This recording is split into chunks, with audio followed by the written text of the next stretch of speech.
Bom dia, pessoal. Como o nosso grupo está tendo 20 a 30 pessoas, né, nos estudos, né, eu tive a ideia de fazer esse vídeo para falar um particular meu, né. Graças a Deus, nosso grupo está com 20 a 30 pessoas, né, então esse estudo está sendo muito importante. Cada dia é uma novidade, cada dia são aprendizados que a gente relembra ou aprende, né?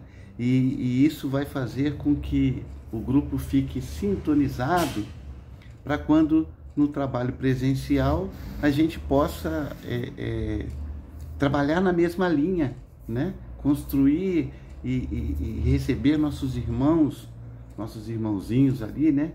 Com a mesma paciência, mesma tolerância, mesmo amor, né? Que a gente consiga visualizar neles o nosso amanhã, né? Não é verdade? Mas quando esse assunto, né, da família, parentes, a nossa encarnação, né? Primeira coisa que eu lembrei foi o do filme Nosso Lar, né? Onde você tem os departamentos, aí você tem o departamento lá que é o planejamento reencarnatório, né? Então, é nesse departamento que a gente, com a ajuda espiritual, fizemos todo o nosso planejamento, né? Ou seja, quais dívidas que eu vou pagar, né? Ou seja, qual é o meu time adversário, né? O que eu consigo suportar numa encarnação, né? Às vezes a gente complicou tanto que precisa mais que uma, né? E uma só para amolecer e depois a outra para digerir, né? Então, a gente escolhe quais as dívidas, mas para que a gente consiga pagar essas dívidas ou parte delas, a gente também escolhe o nosso time, né? Quem são os espíritos que nós vamos escolher que vão nos ajudar a cumprir pelo menos parte do caminho, né? Então, aí sim, depois do planejamento feito, refeito, com instrução dos espíritos, olha, isso aqui a carga é muito pesada para você, cara, vamos tirar isso aqui, tira, reduz pela metade, né? Você não dá conta, né? E depois disso a gente vai, no filme, vai para o departamento da reencarnação propriamente dita, né? Onde os nossos planos todos são esquecidos, né? Quem vai julgar contra e a favor, né? Para que a gente tenha alguma possibilidade de sucesso, né? Não saibamos exatamente quem são nossos amigos, quem são nossos inimigos, né? Qual que vai empurrar para frente, qual que vai querer me destruir, né? E nessa minha vida, eu tive, por exemplo, primeiro a minha mãe, né? Só que a minha mãe, ela desencarnou muito cedo, ela desencarnou em 75, né? Eu tinha 15 anos, ela 36. E a minha mãe era porreta. A minha mãe, ela foi a filha mais velha dos meus avós, né? Então eu lembro que a gente ia para o Rio de Janeiro e ela colocava todos os meus tios para trabalhar, estava tudo desempregado, porque o carioca, o baiano, sem falar mal de ninguém, mas só um pouquinho folgado, né? Como eu sou carioca, né? Então, ela colocava todo mundo para trabalhar, pintava a casa da minha avó, fazia rabanada, uma coisa ou outra, ou seja, ela era um leão, assim, né? Mas eu perdi na minha adolescência, né? Eu tinha 15 anos, era o filho mais velho, né? Então, como fez falta a minha mãe? Como fez falta? Eu sempre quis ser médico. Se ela tivesse viva, eu teria certeza que hoje eu seria médico. Tinha certeza absoluta disso. Porque eu lia textos, né? Coisa e tal. Mas, como é que eu ia falar? Deixa eu ver aqui. Uma curiosidade, né? Que eu estava querendo lembrar é que, por exemplo, engraçado, eu lembro das coisas que a minha mãe fazia, mas não lembro da minha mãe. Nem eu, nem meu irmão. É uma benevolência divina. Eu acho que Deus, na sua benevolência, fez com que a gente não lembrasse dela para o sofrimento não ser tão grande, né? Porque nós ficamos aos cuidados de tios, né? mora com um tio, depois mora com outro, até que a gente começou a sair para estudar, e aí criou cada um a sua independência em determinado tempo, né? Então, mas a gente não lembra, eu não lembro nada, eu lembro de uma foto, eu tenho uma foto da minha mãe, e é essa foto que é a imagem que eu tenho dela.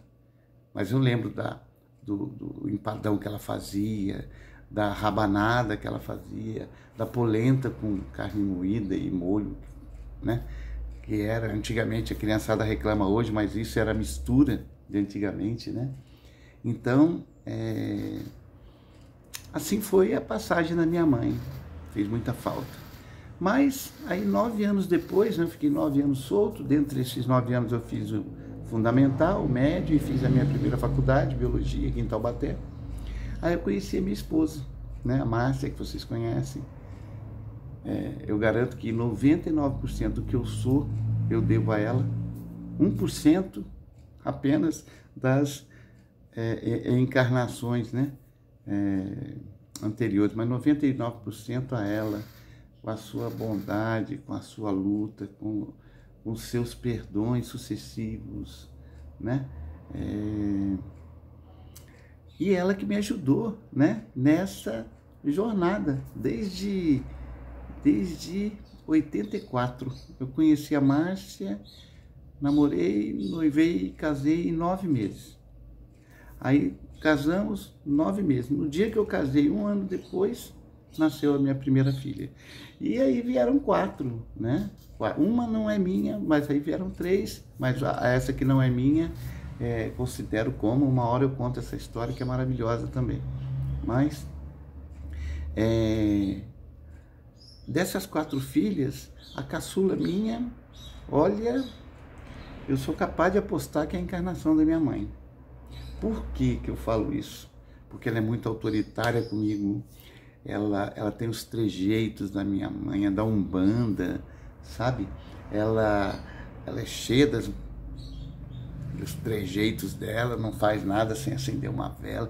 Então, ela olha, se não for a encarnação da minha mãe, tem a segunda, que é a Maria Fernanda, essa é uma dívida.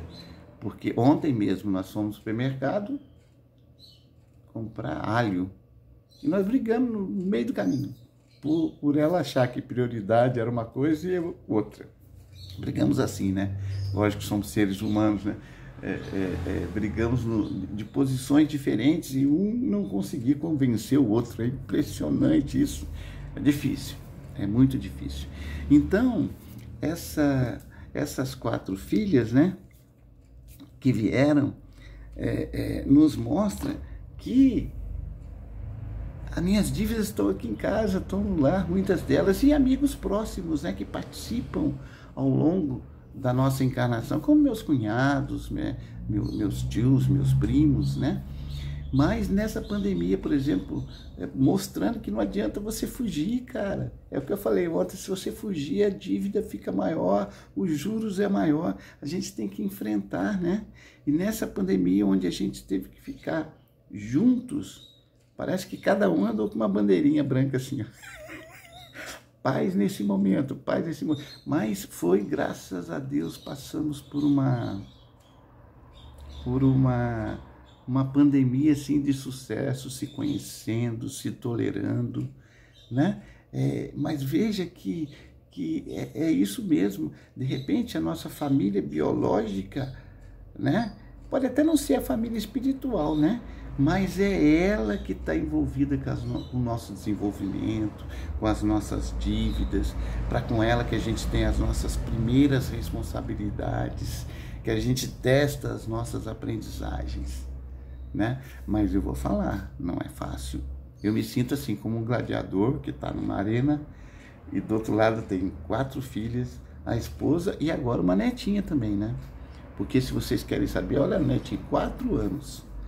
Ela estuda no Basic, que é uma escola do lado do Jacques Félix, onde eu dou aula. Então eu levo ela, deixo ela na escola, no final da minha aula eu pego ela e trago para casa. Com 4 anos. E eu sempre assim, né?